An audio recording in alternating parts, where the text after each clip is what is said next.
But just how much damage was actually done? We are told obliteration.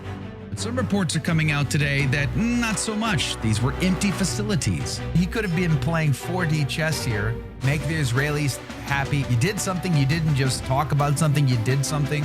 So does that satisfy his big Israeli donors during his campaign? They gave him millions and millions of dollars. Does it save face there while not really damaging Iran all that much? While sending a signal to China? They had been emptied out days ago, and nobody died.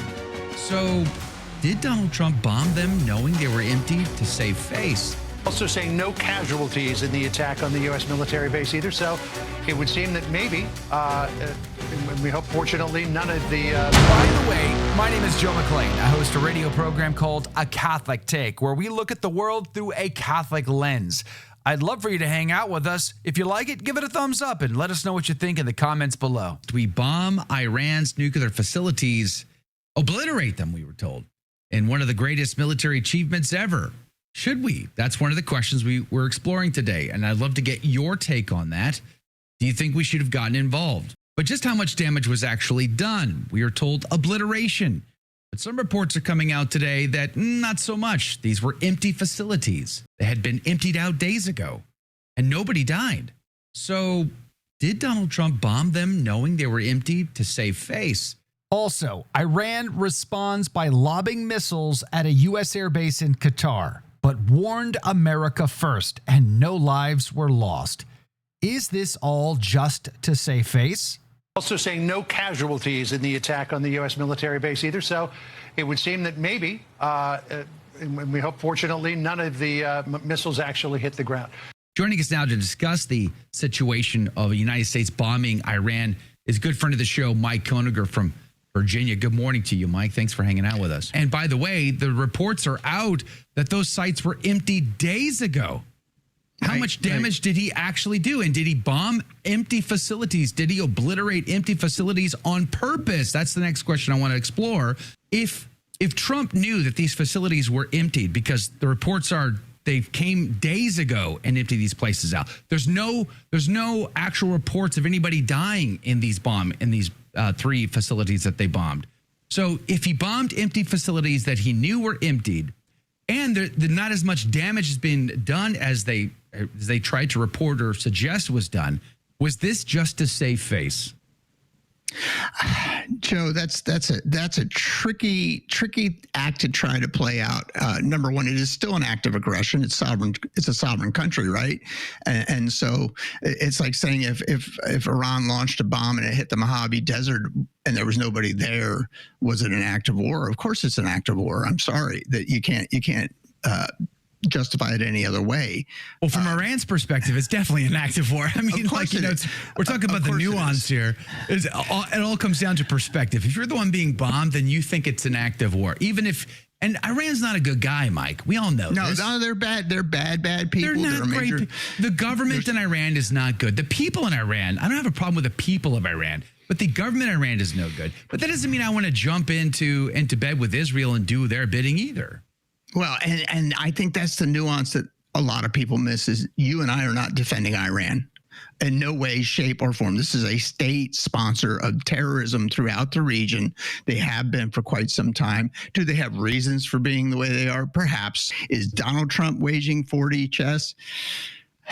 I know he thinks he's the smartest guy in the room. I don't know that he's always the smartest guy in the room. And when major people who campaigned for him, like Steve Bannon and Tucker Carlson, are disagreeing with him on this, we might want to listen to what they're saying. Let's remember, Israel does not, as a Jewish nation, does not accept just war theory. Just war theory is a Christian development by the church, and they disproportionately respond to almost everything.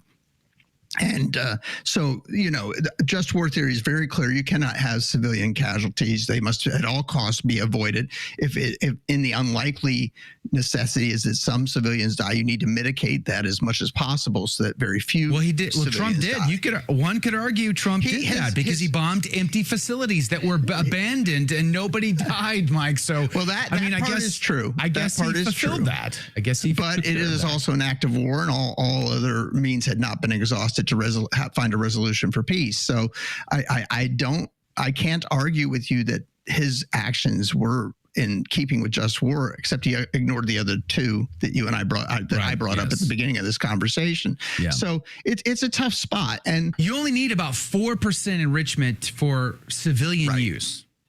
They had it enriched to at least 60%, and the IAEA said that they had found a sample of 83%. That's military grade at that point, which is why we go back to Iran is not, the government of Iran is not to be trusted. That much is true. But even having said that, is it okay? Do the ends justify the means? Should we go to a global third world war in a kinetic fashion, not just the sort of the non-kinetic that we're already in, but the kinetic fashion? Because now Medvedev wants to give nuclear warheads out to Iran. We are playing with fire. Innocent people are going to die and get hurt because governments want to play politics. It's how effective was the U.S. attack on Iran's nuclear sites? A visual guide by The Guardian. And they have a neat image here. You can swap back and forth to see where they put the holes in the ground with the missiles, where they drilled into this facility and damaged this place. You can see that for yourself. It's, I don't know, it's neat, but it's like also not really conclusive. Just looking at the satellite image. But the point of this article is, and I highlighted some stuff here. The Iranian Red Crescent Society reported no deaths from U.S. strikes, appearing to confirm Iranian claims they had been largely evacuated in advance. In fact, the article says that they had reports that the trucks had come 9 days before and emptied the place out. While video from the site showed evidence of a fire in the immediate aftermath, satellite images published on Sunday were suggestive but far from conclusive. At odds with Trump's claim of complete obliteration, two Israeli officials who spoke to the New York Times described serious damage at Fordow, but said that the site had not been completely destroyed. It could be important, it could be significant, but no one, neither us nor anybody else, could be able to tell you how much has been damaged. I saw one report say that an entrance and one of the exits was damaged, and that's all. It said facilities targeted the Isfahan, I don't know how to say that, either contained no nuclear material or small quantities of material or low enriched uranium. I mean, so we didn't even, it said here, Iran has claimed that it evacuated the site several days ago, and satellite imagery from several days ago suggests that there was unusual truck traffic at Fordow that appears to confirm the movement of some material from the site, possibly including uranium stockpile or parts of it, which remains unaccounted for. The deputy political head of Iran's state broadcaster said that Iran has evacuated the three sites some time ago. 3 days before the U.S. attack, 16 cargo trucks were seen near the Fordow entrance tunnel. These were empty sites. And how are you?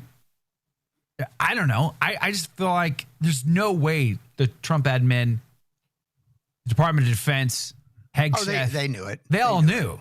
These knew were empty sites, which means there's not much to lose here. No, it's a way to save face. It's a way to save face. On a lighter note, Joe, Jane points out that Switzerland does actually have their military occupying a country right now, and that would be called Vatican City. Vatican City. Then all bets are off. All bets are off. Then the colony of Switzerland in the Vatican needs to go. Yes. 100%. Yeah. I'm against colonialism, so I thought that was a great comment in the middle of all this heavy duty stuff. Here comes Jane with the levity. So good on her. That's hilarious. Oh man. So, I guess we're playing with fire is my point. Like it's really a big risk. He could have been playing 4D chess here, make the Israelis happy because they did something. You did something, you didn't just talk about something, you did something. So does that satisfy his big Israeli donors during his campaign? They gave him millions and millions of dollars. Does it save face there while not really damaging Iran all that much? While sending a signal to China? It's a big gamble. It's a big gamble if everybody gets dressed up to dance and then they're going to dance. Did you like that video? It's okay. You can admit it. It's perfectly fine.